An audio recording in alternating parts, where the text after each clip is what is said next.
Welcome to the Bravo Papers, a safe space for all us Bravo fans who love to analyze, deconstruct, and talk about our favorite Bravo shows ad nauseum. There's no such thing as overanalyzing or reading too much into your favorite Bravo shows and Bravo celebrities here. So join me, Bravo and Botox, as I find the depth amongst the shallow.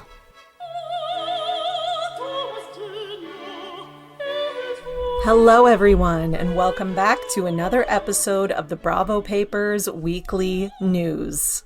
And we have got a lot to cover today. Oh my goodness.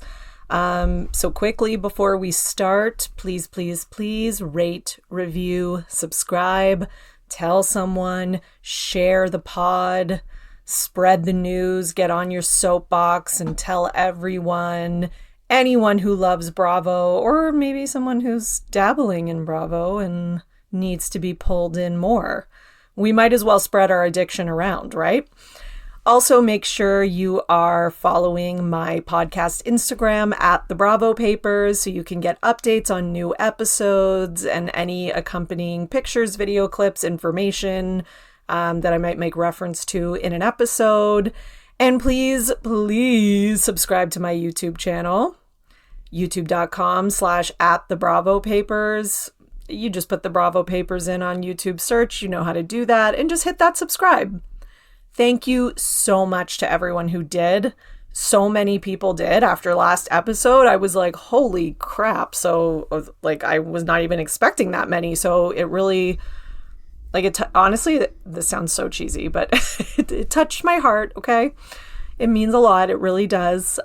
Your efforts they do not go unnoticed. And I got so many kind messages from people being like, you give us so much content. It's the least we can do, stuff like that. I was like, damn, there's, we always talk about the negative on the internet, but there is a lot of positive too. So... yeah, I just wanted to point that out because there are so many good people and we never get to talk about them. So shout out to all you good people, which I think is, for sure, it's all my listeners. Duh. Anyways, so let's talk about responses to Bethany and Raquel. Okay. So since the last time I did a weekly episode a week ago, there have been some responses to that, very controversial, to say the least, episode that Bethany recorded with Raquel. Again, if you have been, living under a rock or something, just go and listen to my bonus episodes. I cover it all. I give all the details. So there's been responses from Stassi on her podcast, Lala on her podcast, and then Ariana and Scheana together on Scheana's podcast. So I'm going to talk about what Stassi said, then Lala, then I'm going to do Scheana and Ariana last because it's the longest and the most important in my opinion. So Stassi, there's not a ton to say.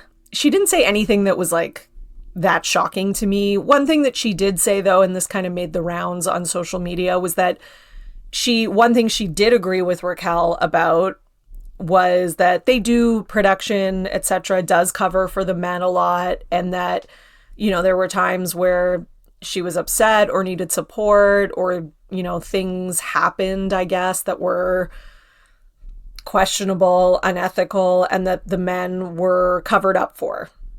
So make what you will of that. I think that kind of, does support maybe I guess Bethany's stance on things. And again, does that make Bethany right about everything? No. She's right about a couple things, but of course. She says so much. She's bound to be right about something. It's a numbers game at this point. And, no one's ever disputed, Bethany, that there are probably immoral things that happen like discrimination, etc. That's not the point. The point is the way she's going about it is not going to garner much success and is largely performative, which there is more evidence of, to be honest, which I'm going to go into later on this episode. One other thing I thought that Stassi confirmed that I thought was important was that pay does go by seniority.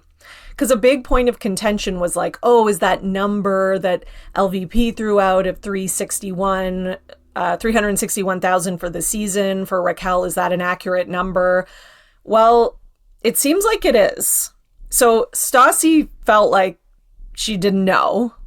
Okay, so she was kind of like, I don't know, it kind of sounds fake, but it is accurate, which I'm going to tell you why later. Basically, it was confirmed by Scheana, and I'll get into it later. But she did confirm that the pay goes by seniority, and she even said that if you remember back in, I think it was season 3 after Stassi left, she came back. Now, because she left, she said she had to start again from like year 1. So she was actually getting paid less than Kristen, Tom, Jax, etc., because she had left, and it's seniority based. So that's why it's kind of like, Raquel's just out of her mind thinking that she's going to get the exact same amount as people who've been principals on the show for 10 years or whatever. Because that's the other thing. It's not just about when you started. It's also about being a principal on the show, which she was not a principal, which means like a main full-time character, whatever you want to call them, until season 9, right? Like all the other seasons before that she was on those 3 years, she was James's girlfriend. Yes, that's in real life, but she was a, kind of in a friend of supporting role.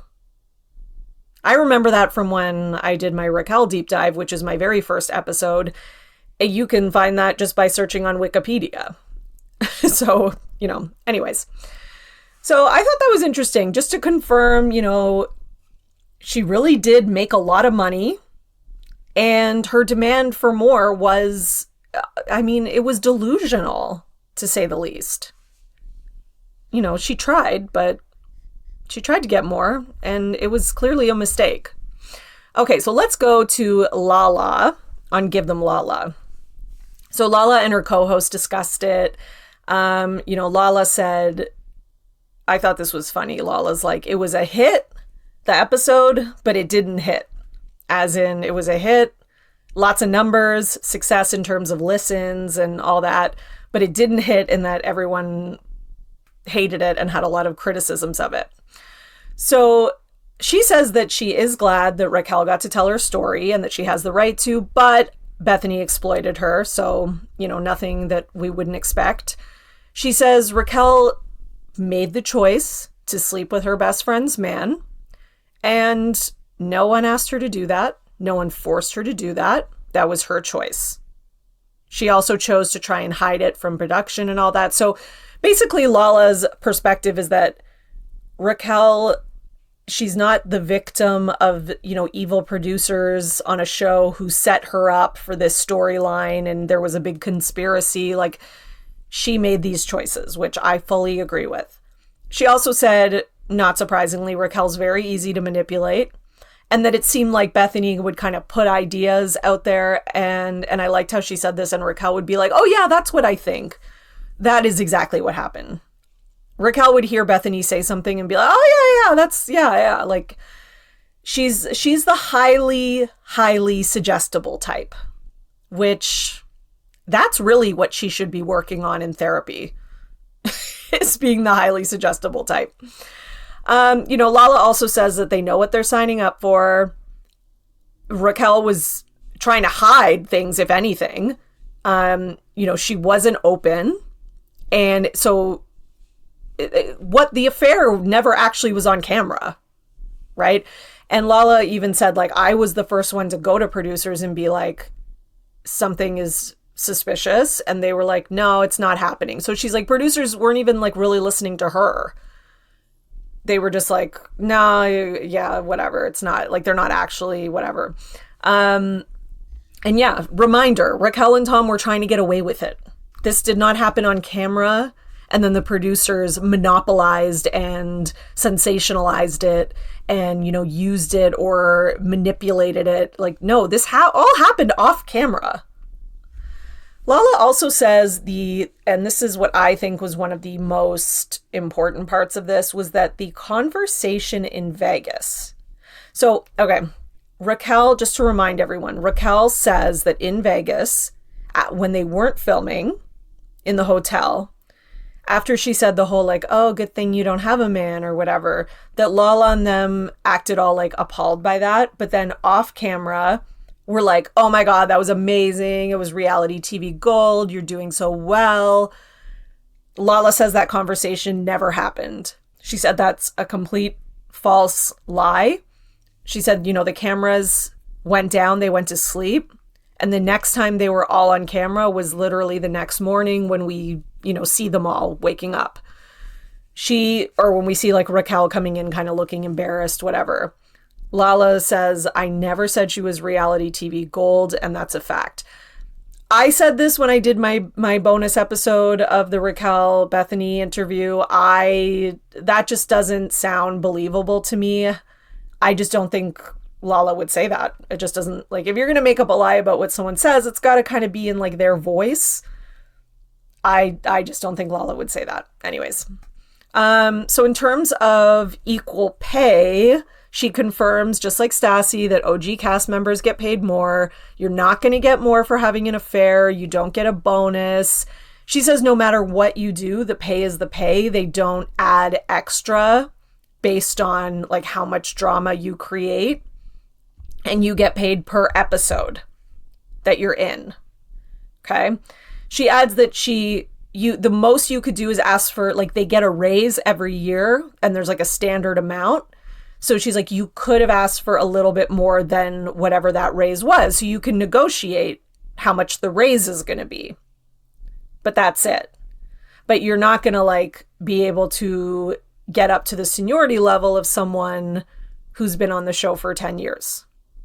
Okay. The other thing so again, like that kind of goes against, I just think, and I think this isn't spoken enough about when it comes to Raquel. She's got a real sense of entitlement. Like, I think because she's like this like pretty thin white girl, like whatever, I really feel like she's always had things handed to her and has had people kind of be like, oh my God, you're so beautiful. You're so this and like, you're so whatever. Like, I really feel like because of that, she thinks that she is entitled to things. And she's not. That's it. So the other thing is that Lala said she did not purchase Brock's home, because Raquel's like, oh, she purchased the home that Brock wanted. She says that's a complete lie, and that Brock and Scheana told her about the house. And she's like, why would he want it? He has the house next door. Like, they were like, Lala, you should buy this so we can be neighbors so Ocean and Summer can play. Which, I mean, it makes so much sense. Are we out here feeling like Brock can afford a second home? Like, I don't think Brock can afford his first home.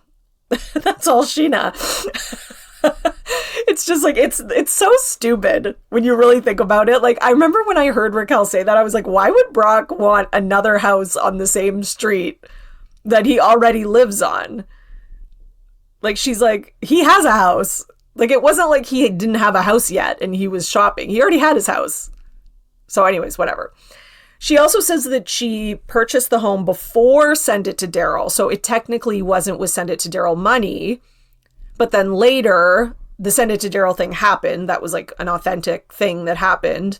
And she did use money from that to pay down her mortgage. Because who wouldn't? That's the smart thing to do. But it's not like, she was like, oh, I made money off Send It to Daryl, let me buy a house. She'd already bought the house. That transaction had already occurred. She says, like I said, Raquel could have made merch. She could have made money. She could have monetized this. But she didn't. And it's not Lala's fault that she says funny things, that she did that rant with Send It to Daryl, which she also reminds us she removed after 9 minutes because then she thought it was a bad idea. It's not like she did the rant knowing it was going to turn into something that people loved, right? She just did it. realized and saw everyone quoting it and saw Bravo accounts like Etsy ones, whatever, making their own send it to Daryl stuff. And she was like, I'll make my own. So she says, Raquel can't be mad that people are, quote unquote, making moves and she's not, which again, I really think that Raquel needs to be mad at herself. And she's so mad at herself that she's projecting it outward. So that's really, I feel like, what's going on. She even says that at the beginning of the season, before Scandoval broke, so this was before everyone found out about the affair, but they were filming, Raquel had a good idea for a merch thing, I guess, that she wanted to start for her fans, because she did have a lot of fans going into season 10. And Lala was encouraging her, told her about a really good manufacturer who I guess Lala uses for her stuff, who has the best textiles, etc. But Raquel never did it. So it's like, girl, if you want to make money, you need, not to sound like Kim Kardashian, but get your fucking ass up and work. Besides sleeping with your friend's man. Anyways. Raquel's life was at a crossroads, Lala says, and she made all the choices she did. She decided to sleep with Tom. She decided to give up Graham. She says it's ridiculous to say Graham is being used as a storyline because the show films their real lives. And in their real lives, James was called to get his dog. And she says that's his real life. I mean, she's not wrong. Lala's not wrong. I'm sorry. Yes, is technically, though, it's all about the way you spin this. You could spin it as Graham's being used for a storyline, but you could also spin it as this is what's actually happening in James's life. So it's, of course, it probably will be used as a storyline. And a lot of that's going to be up to production. So again, to me, she's not a victim in that situation either. Lala also says, lastly, that it's a travesty that Raquel didn't come back. She says she definitely should have, and she won't get specific about why, and I am so curious. I think, okay, here's my prediction. This is a complete guess, by the way, guys, okay. But my guess is that she probably thinks that Raquel should have come back because, and this is what I think too, I think it would have been a more forgiving, pro-Raquel, Sandoval is the devil kind of narrative. I think that Tom would have been made out to be the sort of manipulative, narcissist that took this innocent, dumb girl and convinced her and sold her a bag of lies about his relationship being fake and about how he had broken up with her when he hadn't. I really think that they would have gone down that path and that it could have given Raquel a chance to spill more tea about Tom, make him look even worse. And I think she could have had a redemption. So Lala says this is what Lala says. It's vague, but that's what I think she's pointing at. But she says, I think Raquel would have been very surprised if she had come back. So there you go.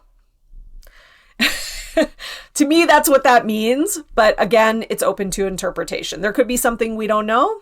I don't know. Lala says that instead she went and hooked up with someone who hates Bravo, which is Bethany, and kind of comments that, the reason Bethany has Be Strong and Skinny Girl is because of Bravo. So I guess Bethany would disagree with that. But again, it's arguable. It really is. All right, let's move on to Ariana on Shenanigans. I loved this interview. This was one interview where I was really enthralled and engrossed in it. I really enjoyed listening to it. I thought Ariana was, and I'm not saying this because she got cheated on and blah, blah, blah, because I actually haven't always been a huge Ariana fan, but she was articulate. She was thoughtful about everything she said. And I think that was very smart. And, I think everything she said was so just logical, made sense, and tracked. Unlike Raquel, it was really the opposite of Raquel's interview, where everything she said wasn't logical, didn't make sense, and didn't track. Okay, well, not everything, but most.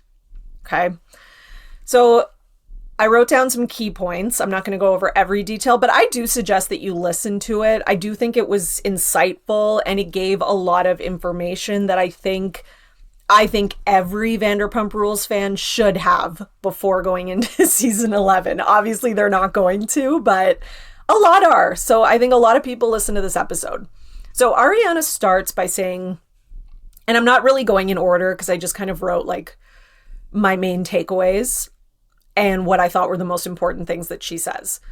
But basically, she's upset that Bethany is speaking for her, which completely makes sense when, Bethany doesn't even know her, doesn't know her relationship, was never privy to it, and clearly didn't even know it on a show level because she didn't do her research, didn't watch the show.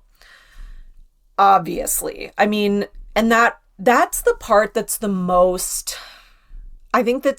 angering about the Bethany Raquel interview, and I think is why it bothered people so much, is that Bethany is taking a woman who has been through something horrific, who is now facing a lot of misogyny and hatred, even though she was the one who was wronged in the first place, right? Like people starting to get annoyed by how many sponsorships and how much money she's making. That wouldn't happen if this was a man.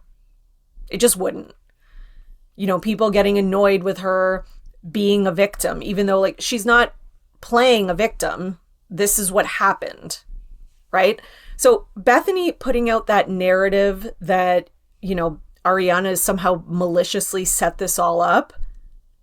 I can understand why that's upsetting, right? Ariana hasn't said a ton. Like she did the Call Her Daddy interview. She did the reunion, and now she's doing this, and seemingly it's because Bethany and Raquel did the interview, so she kind of has to respond now, and I don't blame her. Ariana says she's not mad that Raquel did the interview. She totally expected that she would eventually speak and do an interview. However, she feels kind of like confused about why she's telling lies. And she's also saying she also said, I don't know if she really believes these lies or if she knows she's telling lies or if she doing it maliciously. Ariana, we are all wondering this. It's really up for debate. I lean towards, I think she knows she's lying, but I do think on some level, whether it's subconscious or not, she does feel truly like she's a victim. So I don't know. I think it might be a little of both. She also, though, confirmed that she does feel like Raquel is just still listening to Tom and goes with everything he says, and that she should have learned by now, which that to me was the main takeaway, because all the stuff that she was saying about, their relationship being fake on the Bethany interview, I was really shocked that Raquel was still putting all that out there, because that's all and I said this on my bonus episode, that's all that old stuff that Sandoval was saying that was basically disproven. So it does seem like she's still listening to him. And she should have learned by now, but she hasn't. The other thing is that, the way she spoke about him, she did sort of bring up the sex tape thing and what he did, but she mostly blamed it on Ariana. So it sounds to me like, I don't know. I think even though Tom is the one who really wronged her, I think she's still talking to Tom. She still has feelings for Tom. I think she's still on the Tom train. And that's why she's still going with some of this kind of narrative that he's putting out there. In regards to Bethany crying about what Ariana said at the reunion, Ariana said, well, guess what? I'm also someone's daughter. Thank you, Ariana. I said that in my bonus episode. Ariana is also someone's daughter who also has a mom. And she said, my mom was devastated by the betrayal and what happened to me, and didn't think that my harsh words at the reunion were that bad considering what was done to me. Totally. Checkmate. Done. Thank you. She reminds everyone the reunion was 3 weeks after they found out, and that she went just as hard on Tom, which I totally agree with. They all did. Again, the reason it doesn't seem as bad is because Tom never shuts up and he fights back. She refutes the claim that they weren't really friends. She said, we did hang out off camera, and she seemed a little confused about why Raquel would even lie about this, because it's so easy to refute. There's photographic evidence, there's like the videos and pictures that were on Insta, whatever. And she's like, we hung out as recently as the Saturday before the Wednesday that she found out. Okay. So so just a few days before Ariana found out, she was hanging out with her off camera, not filming. Sheena also co-signs this and is like, yeah, I remember the video of you guys, and she was like dancing on you. And Sheena said she remembers it being weird and her being like a little like, because I guess Sheena had suspicions at this point. She also says, Sheena says that at one point they needed her apartment because Brock, I guess, had family coming in from Australia, and Raquel needed somewhere else to stay. And the next place she went to was Ariana and Tom. So like, yeah, they were like the next friends in line, but they're not that close. Okay. Ariana thinks, and I think this is what we all think, the original plan was that he would break up with her, go on Winter House, be like the likable fun guy who had like the lights and costumes and like, remind everyone he's so great. And then after breaking up with Ariana and, having some time off season, it would just be like him and Raquel just like naturally started dating, and it would just be like, oops, it just happened. So yeah, it makes sense, right? And she discusses the seed planting that happened in season 10 and how hurtful that was to her, because he was really just putting out the idea that it was her fault and that she didn't like him. She was bitchy. She wasn't receptive to being a good girlfriend, but they went to counseling. They tried to make their relationship better, which it did get better. But she thinks now looking back, he was generally happier because he was like on a high from having this affair with Raquel. He had like affair brain or whatever. And the couples therapy was really just a lie to kind of manipulate further, right? So that Tom could later be like, I did everything to save the relationship, right? Again, this was all well thought out by Tom. Not as well thought out by Raquel, but Raquel was like along for the ride. And she was complicit and she was fine with it. So I'm not excusing her. And Ariana said something that I thought was something we all need to be reminded of. She said, yes, I can be a bitch. I can be moody as fuck. I can be annoying. All that. Like we all are sometimes. But that doesn't mean that she deserves what happened to her. And that it's really hurtful that people are trying to justify it in some way. Exactly. There are a lot of people out there that are like, oh, well, Ariana's like, she's bitchy. She didn't have sex with him a lot. Oh, I never liked her on all the other seasons. Like, there are people who are out there still pushing that narrative. Even if all that stuff is true, none of it matters, because none of it means that she deserved this. And I think that's why, Ariana had to speak out in this way, because Raquel and Bethany are really trying to diminish the relationships that she had in order to excuse the affair. She says that's the most hurtful thing to her because her relationship was very real and she was fully committed to it. She says she also thinks, and I think this is interesting, that season 11 is going to be a smear campaign by Tom Sandoval. So that, we kind of, as viewers, all need to be ready for that. Because he's going to try to relieve himself of wrongdoing and responsibility. He's going to try to justify his actions. He's going to try to make it seem not as bad. Again, he's going to diminish the relationship. He's going to up the ante of like talking shit about her, just like Bethany and Raquel did on the podcast. So be ready for it. All right, Valentine's Day conversation. So again, she makes reference to the fact that Tom and somewhat Raquel are kind of going with this like, oh, like he tried to break up with her. She says it was not a breakup.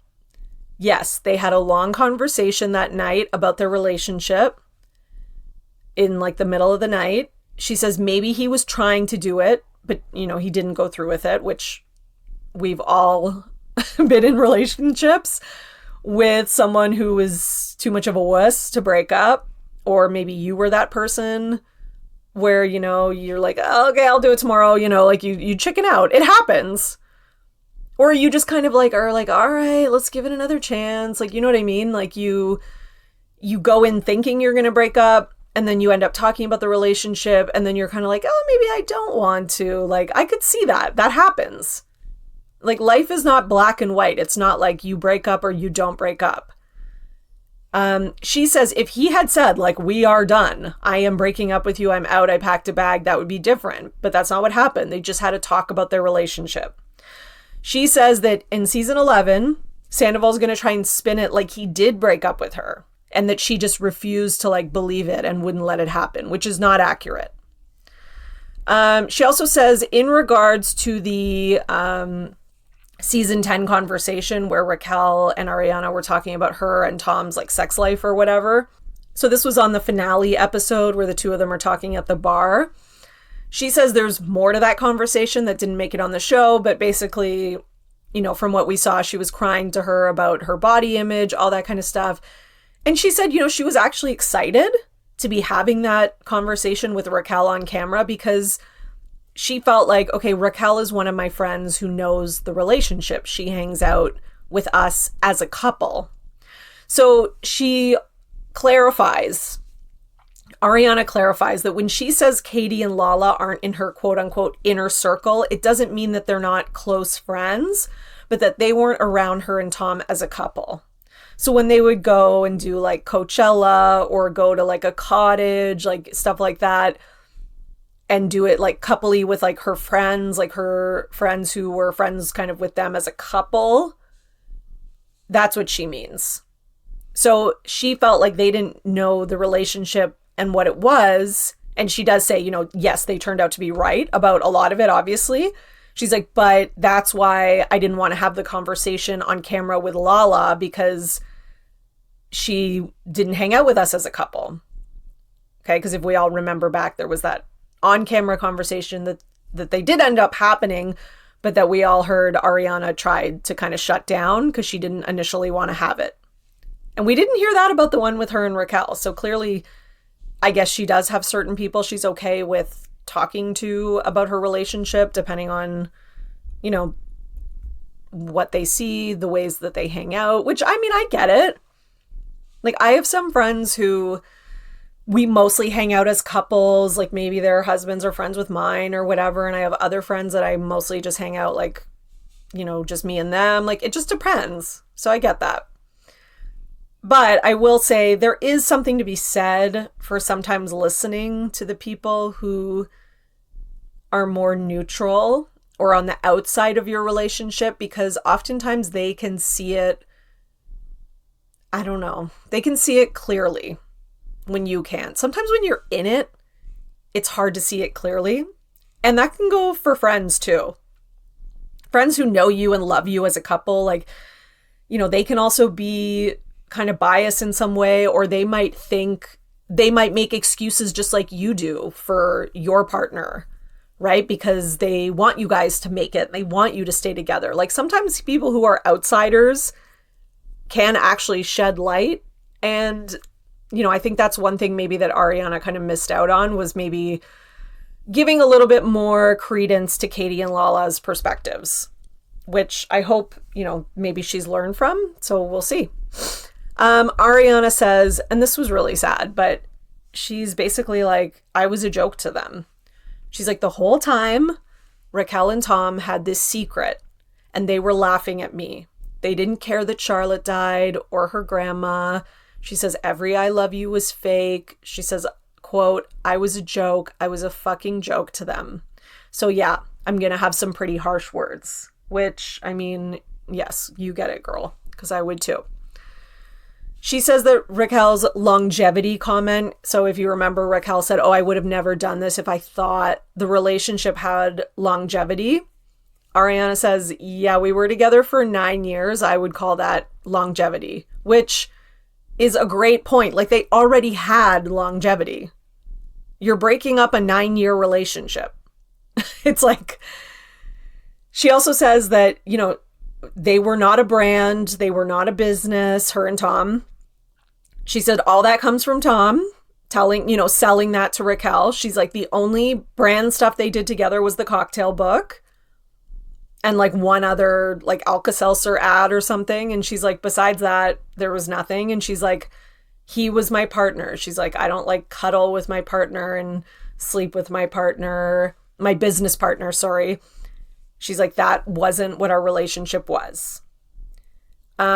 She also said she found Bethany's comments about them not being married or having kids very insulting because like the implication is if you're not married or you don't have kids, then your relationship is somehow less meaningful, which she's got a point. She does. I mean, maybe Bethany meant like they don't have to grapple with like custody and like, I don't know, divorce papers and stuff, but I do think that was what Bethany was. I think Bethany was trying to diminish it, just like Raquel was. Because diminishing it and making it all seem like a fake TV thing, like that goes with Bethany's agenda of taking down Bravo. In regards to them living together, Ariana says that she, first of all, yes, they're in the same house, but they do not see each other. She has her own room, which she calls kind of like an apartment, which I can see that. Their house is big. It probably has its own bathroom and it probably has like a couch and a sitting area. It's not like a tiny little shoebox room. She says she sleeps with her door locked. Yes, she goes in the kitchen and communal areas, but they have the go-between text so they don't see each other. She says she's super busy. She has tons going on. So she's not even there that much. And she also says like her cat, Kitty, is really old and the move would be hard because she's territorial. She's kind of like on her last, year. It sounds like she's not going to last much longer, the cat. And that last time they moved, she was freaked out, anxious. She tried to dart out the door. She went up a tree. They had to call the fire department, which is sad. I mean, listen, I'm a cat person. I had a cat. He was really old. He was like almost 18 years old when he died. And yeah, moves were hard. Like we moved a couple times and luckily he wasn't super old when we moved the last time, but I do understand. Like when we moved into our first house out of my parents' house, he was like, I mean, he like hid under the basement stairs for days. And it was like he would only come out at certain times and he was like super, nervous. So I get it. I get what she's saying. She also says that, and I think that's important to note because like Bethany's trying to make it out like, oh, they're living together. So that must mean that they're still like, they're all cool with each other and blah, blah, blah, which is just ridiculous. Her and Sheena both also say the show was not getting canceled. Which I said this too. I spoke about this on my podcast. They were not on the chopping block after season 10. They were maybe on the chopping block after season 9. But season 10 was already a go. And they both say the filming of season 11 went really well and everyone was happy with it. Production was happy with it. Bravo was happy. They were all happy. And it's crazy to say like, oh, they were going to be canceled. I mean, if you look back on the season, and I remember people tweeting this on the finale, people were like, damn, that was a good finale even without the Scandival thing. It had like Katie going out back with Schwartz and then Raquel comes and she yells at them. Like it was a really good finale. It had Kristen like yelling at Tom, like, why don't you defend your girlfriend's over here crying and you're yelling at Katie and like, it was chaotic and it was it was still a good season. It just was. So she's like, I would not blow up my life for this show. She's like, I do love the show. She's like, but I would not fuck up my entire life for it. She's also like, I'm the one who brought it to production anyways. Once I found out they were cheating, I'm the one who texted them. She's like, it's not. So she acts like she's the one who saved the show. She's like, she was never going to tell them. So she only saved the show because Ariana texted and made her. Like, really, Ariana saved the show. If we're going to do that narrative, which I am not buying into still, because I don't think the show necessarily needed to be saved. Sorry if you could hear my chair creaking there. She also mentions like, yeah, I pay a mortgage. It's expensive. She has money in a lot of places. She's trying to set herself up for a successful future. You know, she's like, I can't just like sell the house and like, why is she the one that has to move out or make a bad financial decision? She shouldn't have to, which I totally agree with. In terms of women getting more backlash, because that was something Raquel and Bethany talked about, Ariana says, yes, there's truth to this, but she does say that she thinks that Tom and Raquel are being portrayed a lot based on the moves that they're deciding to make post-Scandal, which is true. We can't just discount the actions and the moves that they've made. Raquel went away, and she says, besides sending postcards to her home, he went on tour, and he came back to the show. Raquel decided not to.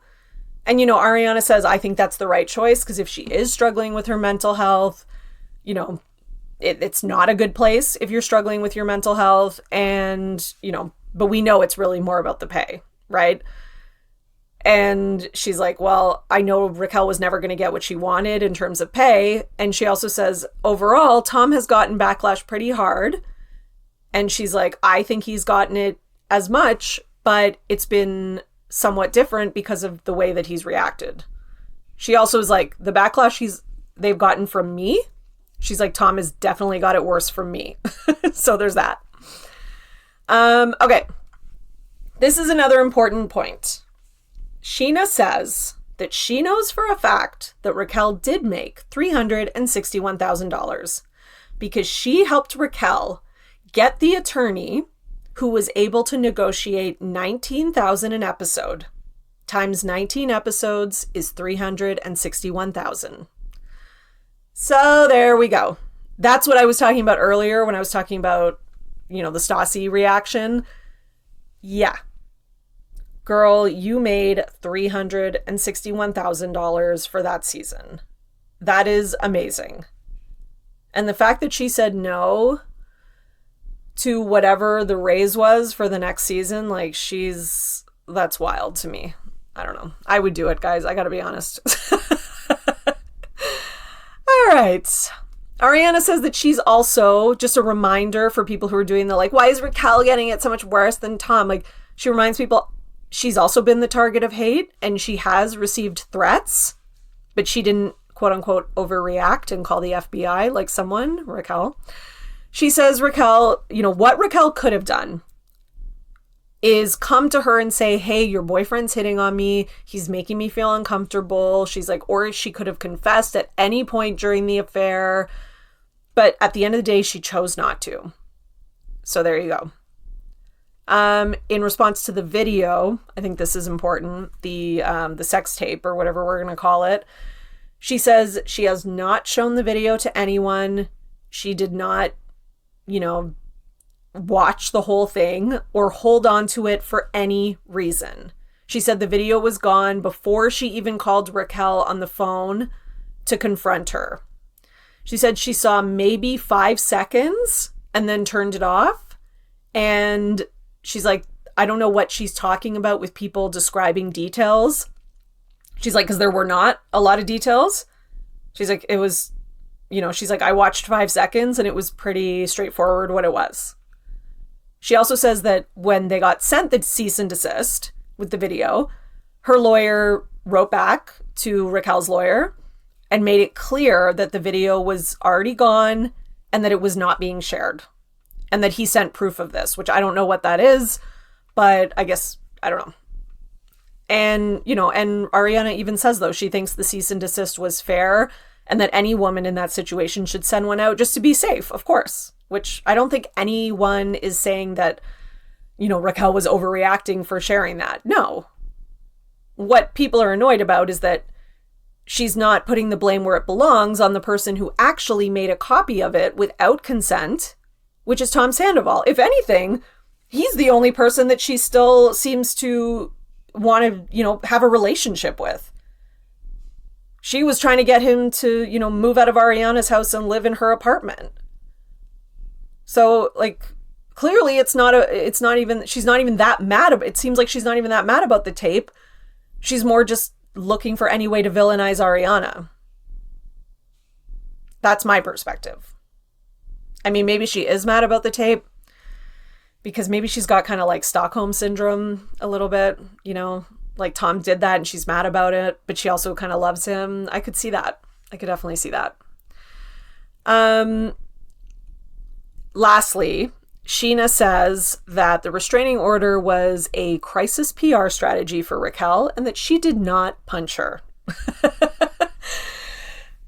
The jury's still out on that one, Scheana, but you know what? Either way, Raquel didn't show up to the court date. She dropped it. She dropped the restraining order. So you need to stop talking about it.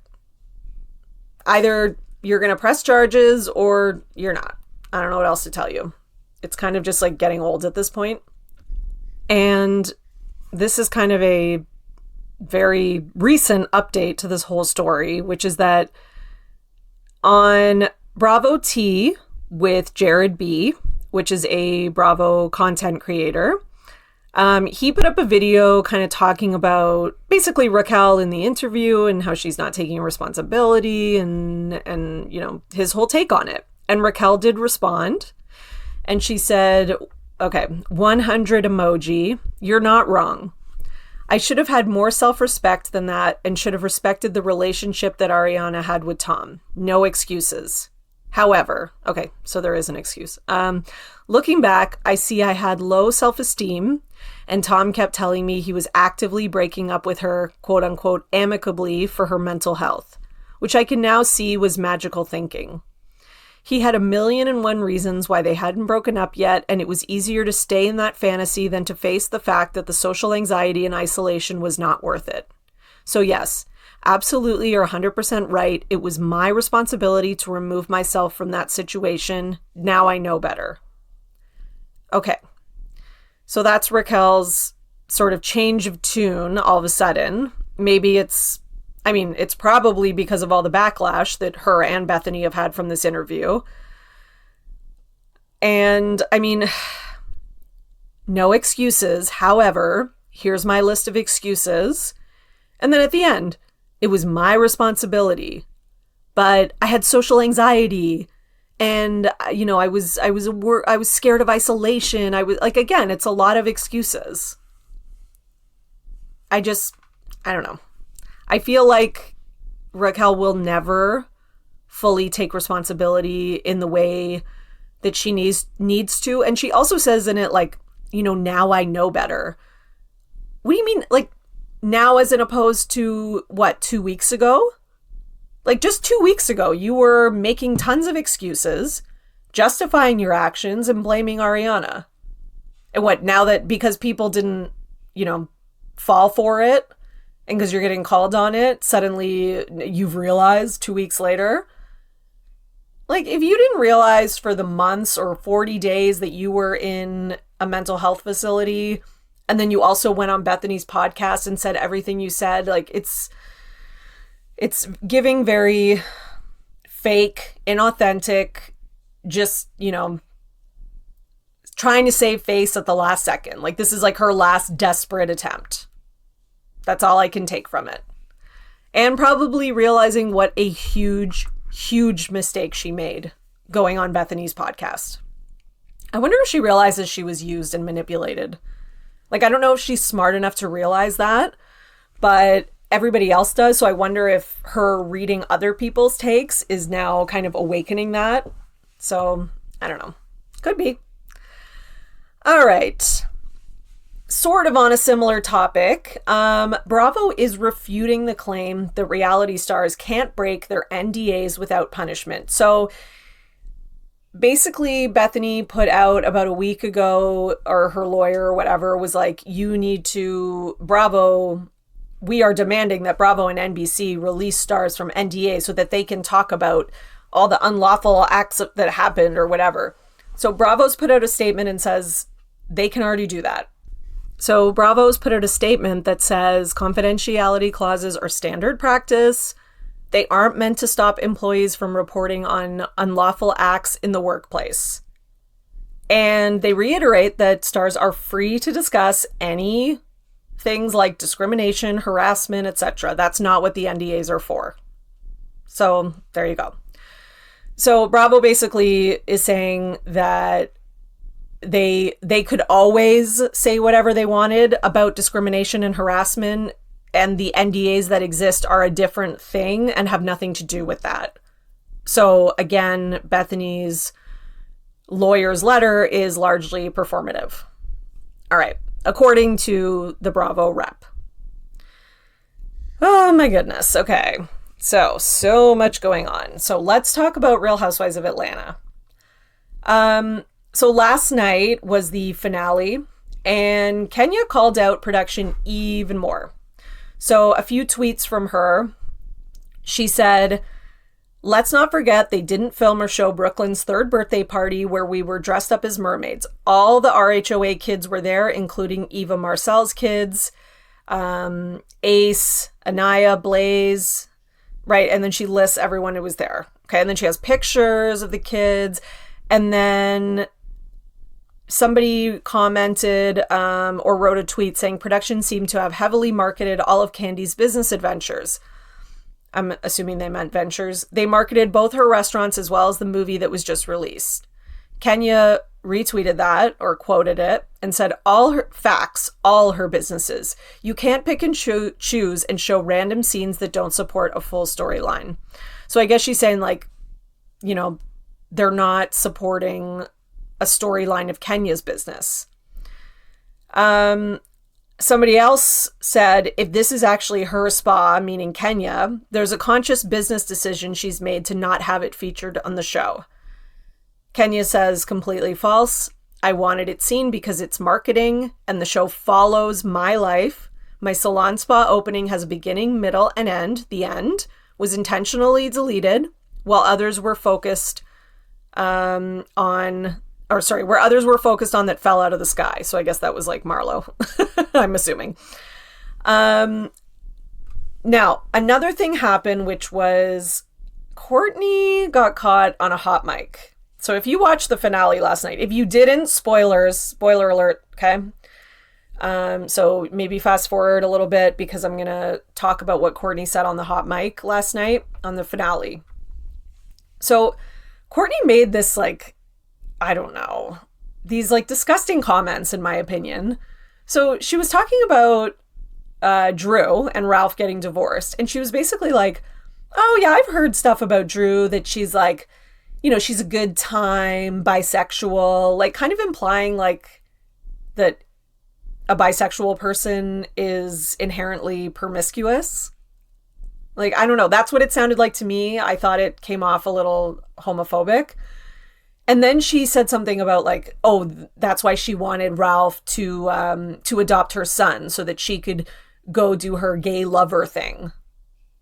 Okay, so if she has a new relationship and it happens to be with a woman, then that means that she's somehow now a bad mother that wants to abandon her children.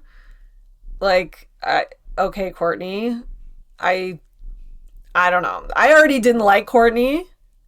Now I really don't like Courtney. Okay. And,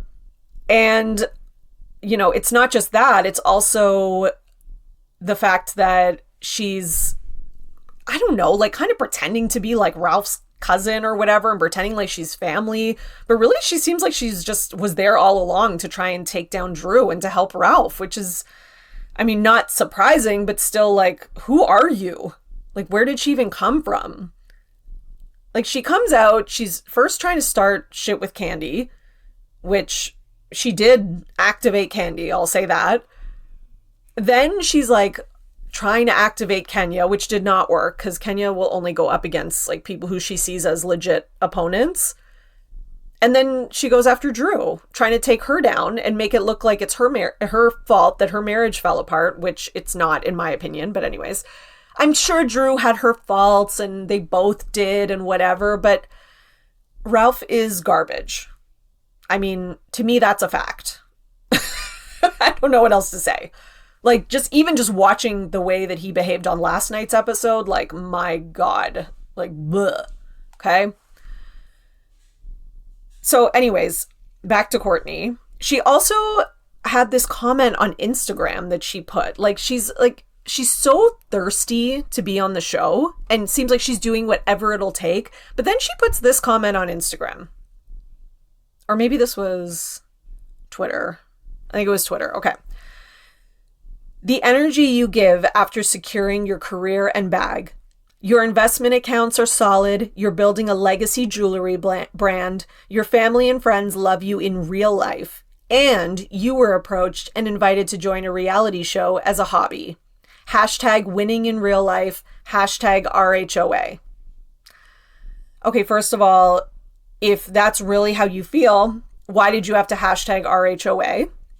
Second of all, no. If this was really just like a hobby, she would not have been trying so hard to be like, to give this like main character energy and start shit with everyone left, right, and center.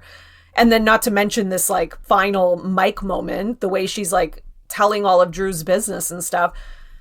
And again, like this was a hot mic. So I don't even know if I call it a hot mic. They were doing confessionals and then they just kind of like push the camera up. So it's kind of like looking up at the ceiling. And I guess she thought they weren't filming, but they were. So you can just see like the top half of her head. It's like from her eyes up and she keeps talking. So, okay. Okay. And now I've gotten like an update that's seriously like just now.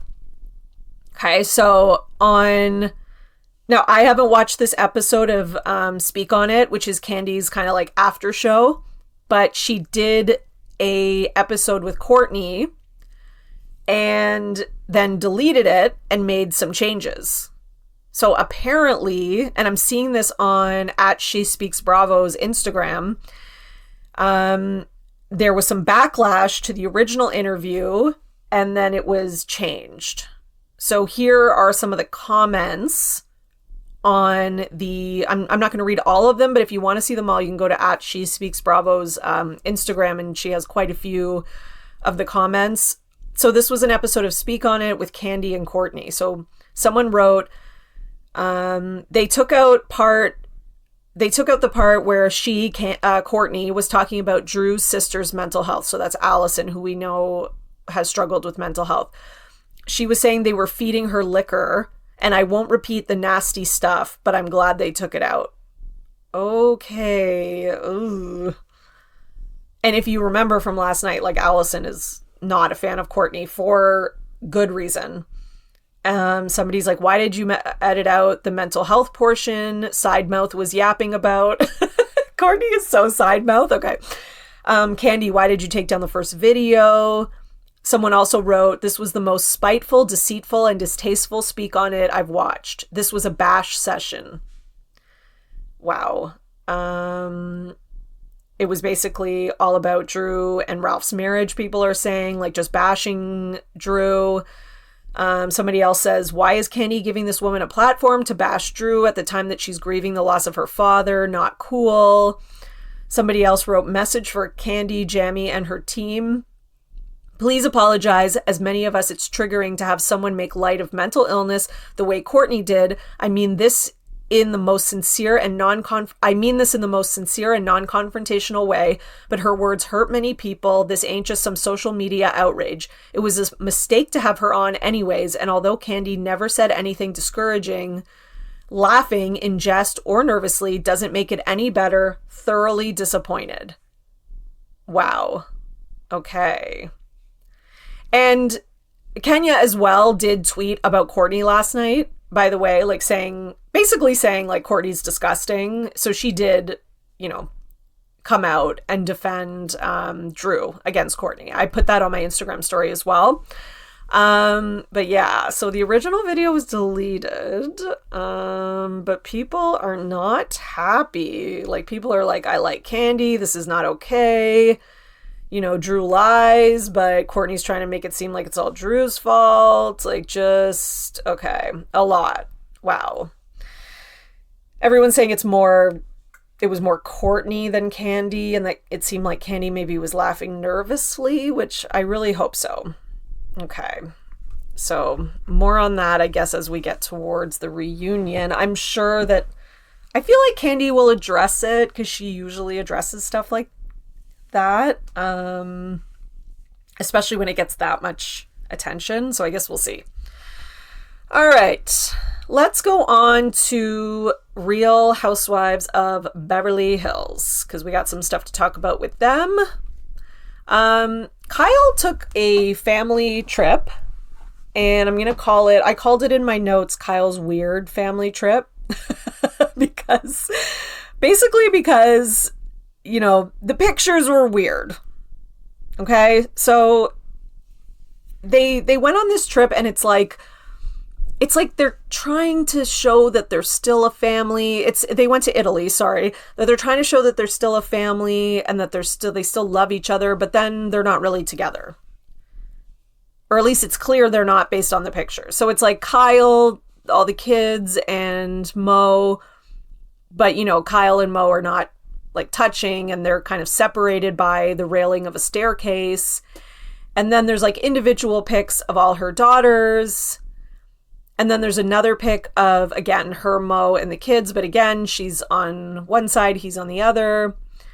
There's more pictures of her kids. There's pictures of her and her kids without him. Like, and there's no pics of her and Mo together. So, I mean, like, it's fine. If you and Mauricio are not together, but you're good with it, like, maybe they're both good with it. Like, maybe Kyle fell in love with someone else. Mauricio's good with it because he's been getting out and, you know, doing his thing with younger women for a long time. Like, maybe they're both fine with it and they're good with co-parent. Like, we're all fine with that too, Kyle. Like, you don't have to fake it. We're good. It's just like, it's so hard for her to be authentic. And it's like, she's got this like idea in her head of what and how she needs to be. And I think she's torturing herself more than anyone else. Like, I don't think anyone cares as much as Kyle thinks that they care. Like, I don't know if she thinks people are going to judge her for getting a divorce or something. Like, we practically expect housewives couples to get divorces. It happens every 5 minutes. Like, it's not shocking at all. It's one of the less, like, yes, it's shocking that it's her and Mauricio because they've been a long time couple. But they've had a long marriage.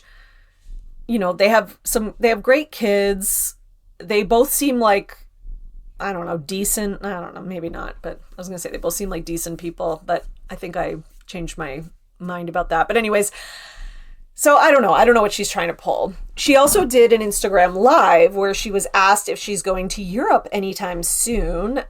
Again, I guess. And she said she's going to be going to Paris in the fall. And guess who's going to be doing a concert in Paris in the fall?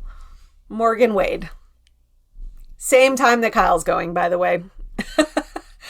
So, yeah. I think, take that as you will. All right. As well, another thing kind of related to Kyle is that Farrah, her daughter, has called off her engagement, or was confirmed. Okay. So I got this from @FaceReality16. She's got a whole post about it. But a lot of people were noticing that she wasn't wearing her engagement ring. He wasn't on the trip to Italy. You know, there was like a story about how her wedding planning was not going great. All this kind of stuff. So, you know, I think it seems like probably these breakups are happening like between Farrah and her fiance and Kyle and Mo.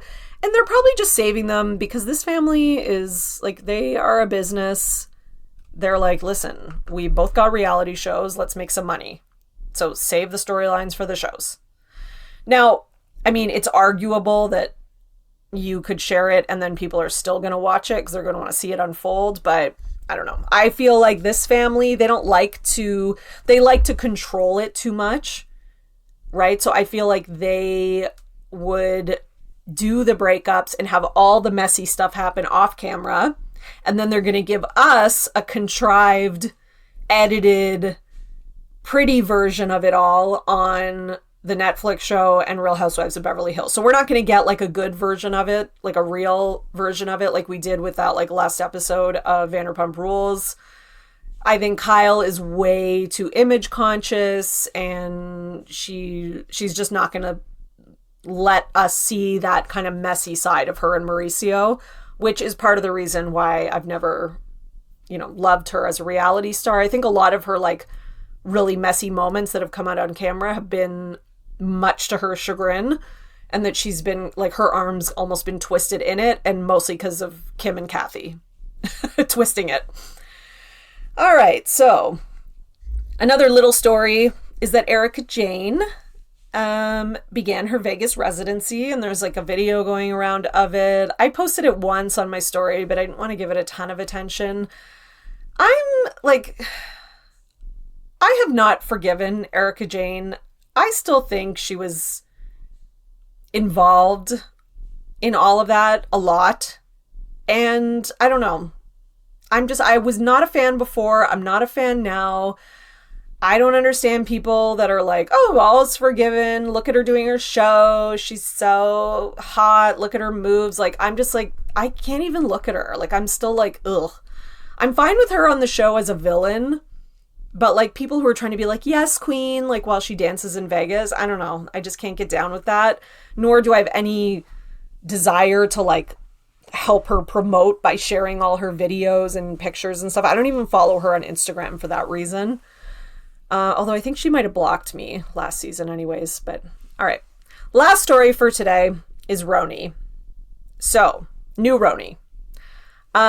There was a report that Jessel Taank, who I have come to love on Roni. I mean, she's just my favorite character. So, quote unquote character on the show. So when we first started the season, I was not a fan of Jessel. I thought she was like annoying, and like her like little temper tantrum about the nightgown. Like I was like, oh God, like go away. But I gotta admit, like she's gotten under my skin. And in a good way, like now I kind of see why she's on this show, and I think she's really good for the show. And I know there's still people who are like, oh, she's this, she's that, blah, blah, blah. But like, when I am choosing who I like the most on a show, it is purely entertainment value. Like, I don't choose my favorite housewives based on like who I think is like the best person or the most moral and virtuous. Like, I'm actually usually into the villains often. Like, that's why I've always loved Kenya, even before she got kind of a redemption arc. Like, when everyone hated her, I was like, I like her. Like, I always liked her. I've always liked Jen Aydin from the jump. I like whoever's bringing it. Okay? Like, I don't care. You know, I like whoever is the most entertaining. Jessel is the most entertaining. She just is. And like, she's got all these other girls spinning in circles, like trying to figure her out. You know, her and her husband are freaking hilarious. I love it all. I love how she just like says whatever she wants to say, and she doesn't mean it to be mean, but it can come out that way, and it's hilarious. I'm sorry, it's funny. But the US Sun reports that she moved to New York, in September 2022, a month before filming began, and that her 3,000 square foot Chelsea apartment was taken off the market, or was on the market for $5 million, and then was mysteriously taken off in September 2022. So, okay. She has responded. So she responded in a comment poking fun at it, saying like, oh yeah, my husband's and kids are rented too. I found them on Craigslist. Then I guess someone else kind of followed up with like, okay, so can you confirm this is not true? And I don't think she responded. I also posted this as like sort of a blind or whatever that I had seen on, I think it was on Deuxmoi. And I posted it in my story. Jessel does follow me. She started following me, I don't know, maybe like episode 4 around when I did the Twitter roundup for episode 4, which is totally cool. I was like, oh my God, she's following me. I have a few Bravo Lebs that follow me. She's one of them. And I think it's because I had done a roundup where I was basically like, oh, you know what? I think Jessel's kind of funny. And a lot of people were like, this girl's hilarious. And she made a comment on one of my Twitter roundups being like, basically like, I'm an acquired taste. Like, it takes me some time before people start to like me. But like, once you get to know me, I'm likable, basically. And, everyone thought it was funny and was liking it. And then she started following me. So that's really cool. But she did respond to my DM because of what I put in my story. So that's the thing, is like, sometimes the Bravo Lebs will follow me and it is cool. But sometimes I'm kind of like, I don't know. I'm almost like, oh God, I still want to post everything that I would have posted, whether you follow me or not. So, I saw this tea and I'm still going to post it. I'm sorry. But she did send me a DM and basically was like, this is how rumors start, with a laughing face emoji. So I liked it and I responded and I said, okay, so can you confirm? So confirm it's not true, ? And she never replied. So she didn't reply to that. She didn't reply to the one on the other story. So I don't know, maybe she did just move to New York in September 2022. I don't think that that's a big deal, though. Like, I don't care. Like, I guess people would be like, no, we're supposed to be getting like New Yorkers. But like, if she's moving to New York and is going to be setting up house permanently there, the show should have just embraced that. Like, here is the new New Yorker. Because that is what New York is. Like, a lot of people move there with like dreams of either making it big or whatever, or they move there and they set up a life and whatever. Like, I don't think there's like the majority of the population of New York City is people who were born there. Yes, there are a lot of those, but there's also a lot of people who've immigrated from other countries and like I just don't think this is that big of a deal. Now, I guess it does kind of clarify the whole like Tribeca thing, because she was like, seemed like she didn't know about Tribeca, but I don't know. I don't think it's that big of a deal. I also, if she is like trying to lie about it, I don't really think she needs to. Anyways, then people are like, oh yeah, she also purchased a home in Texas in May of 2022. Yeah, okay. A lot of rich people do that. They have multiple properties. Like, I don't really see that that's... Maybe they want to leave New York sometimes during the winter to get a break. Like, New York winter is like Toronto winter. Like, it's rough. Okay? So, like, I could understand that. Anyways, I don't think it's that big of a deal, but some people were taking it like Brynn got all like bent out of shape and was like, can we not criticize people for renting? Because I was like, no one's criticizing her for renting. She's living in a 3,000 square foot Chelsea apartment. Like, no one's like, oh, you're a renter. You have no money, blah, blah, blah. Like, she's living in a $5 million apartment. People were criticizing that she may not be an actual New Yorker. And I think some people had it in their head that the people on the show were going to be people who already live in New York and have established lives there, not someone who's brand new to there. Like, I don't think it had anything to do with renting. Like, renting versus owning. I really don't. Again, that's my interpretation. I also think that if you know anything about New York, you would know that renting is not like an abnormal thing, nor is it anything to be embarrassed of, because it's what most people do. Okay, so that is all for today. I know that was a long one, but it's because of the Ariana Sheena interview, but it was important. I wanted to go over it and make sure that you had all the info, plus my thoughts, obviously. So thank you so much for listening today, and I will see you next week. Oh yes, one last thing before we wrap up. I have finished reading House of Hilton, and I am working on my bonus Richard Sister episode. It's probably going to be multi-part because there's the whole, background with the book and stuff, stuff about that. And then there's also like their lives since then on the show.